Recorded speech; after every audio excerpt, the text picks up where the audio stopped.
سابق lieutenant general فیض حمید کو 14 سال قید بامشقت کی سزا سنا دی گئی ہے، کیا کہیں گے؟ دیکھیے، بہت بڑا دن ہے اس ملک میں انصاف کے لیے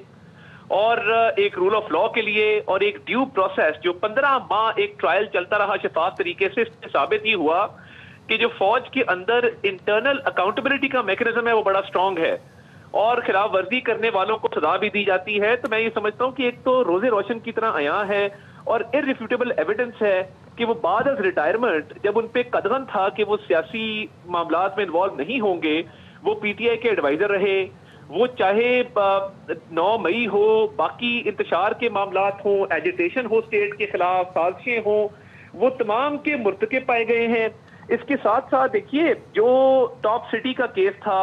جو رانگ ڈوئنگ انہوں نے کی ہے وہ بھی ثابت ہو چکا اور اس کے اندر بھی ان کو سزا ہو چکی۔ اور اس کے ساتھ ساتھ دیکھیے فوج کے اندر جو ایک میکنزم ہے اکاؤنٹیبلٹی کا، اس کے تحت جو انہوں نے اپنی پوزیشن کو مس یوز کیا، اپنی اتھارٹی کو مس یوز کیا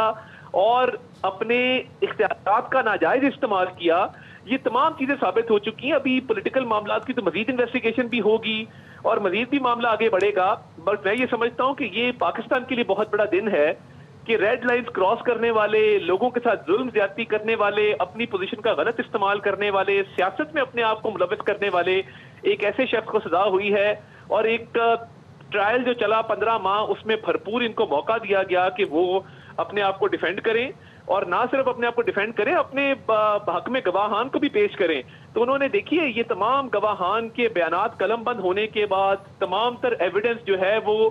سامنے رکھنے کے بعد یہ تمام چیزوں کو دیکھا گیا ہے، گواہان کے بیانات قلم بند کیے گئے ہیں، ایویڈنس دیکھی گئی ہے، شواہد کو جو ہے وہ اسیس کیا گیا ہے اور اس کے بعد یہ ایک بہت انصاف اور رول آف لا پہ مبنی میں سمجھتا ہوں کہ ایک فیصلہ آیا ہے۔ اچھا طارق صاحب، فیض حمید پر اختیارات اور سرکاری وسائل کا غلط استعمال بھی ثابت ہوا ہے، لوگوں کو نقصان پہنچانے کا الزام بھی ان پر ثابت ہو گیا ہے، اور آج اس فیصلے کے بعد آپ سمجھتے ہیں کہ یہ پیغام پورے پاکستان کو گیا ہے کہ کوئی بھی شخص قانون سے بالاتر نہیں ہے؟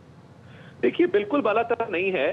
اور جیسے میں نے کہا کہ فوج کا جو اپنا میکنزم ہے انٹرنل اکاؤنٹیبلٹی کا، اس کے انصاف کے بڑے معیار ہیں، اس کا ایک پراپر ایک سٹرکچر ہے، ایک سسٹم ہے، اور جو ریڈ لائن کراس کرتا ہے تو وہ اس کا باقاعدہ طور پہ قانونی کارروائی کی جاتی ہے۔ تو میں یہ سمجھتا ہوں کہ یہ تمام تر چیزیں جو ثابت ہوئی ہیں، وہ اختیارات کا ناجائز استعمال ہو، آفیشیل سیکرٹس ایکٹ کی وائلیشن ہو،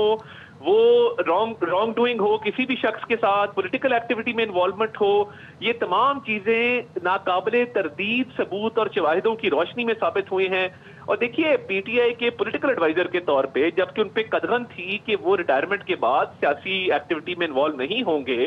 تو وہ پولیٹیکل ایڈوائزر کے طور پہ پی ٹی آئی کی مدد کرتے رہے، اسٹیٹ کے اگینسٹ کنسپریسی کرتے رہے، 9 مئی جیسے حملے کرواتے رہے۔ یہ تمام چیزیں جو ہیں میں سمجھتا ہوں کہ وہ سامنے آئیں اور اس کے شواہد سامنے آئے، اور جس کے بعد حق سچ پہ اور انصاف کے مطابق جو ہے ان سے سلوک برتا گیا ہے اور ایک ان کو سزا ہوئی ہے۔ یہ تمام جرائم جو ہیں وہ نہ صرف ثابت ہوئے ہیں بلکہ ان کی بھرپور انوالومنٹ ثابت ہوئی ہے، اور یہ پاکستان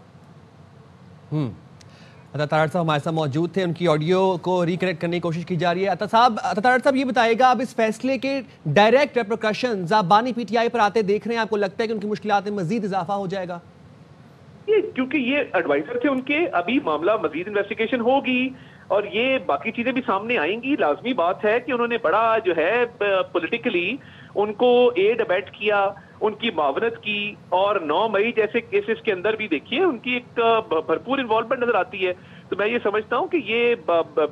ظاہری بات ہے کہ کیونکہ وہ ایک سیاسی مشیر بھی تھے پی ٹی آئی کے، تو یہ تو تانے بانے بانی پی ٹی آئی سے بالکل ملتے ہیں، اور یہ جو فیصلہ آیا ہے یہ ایک تاریخی فیصلہ ہے اور یہ حق سچ کی فتح کا دن ہے۔ بہت شکریہ۔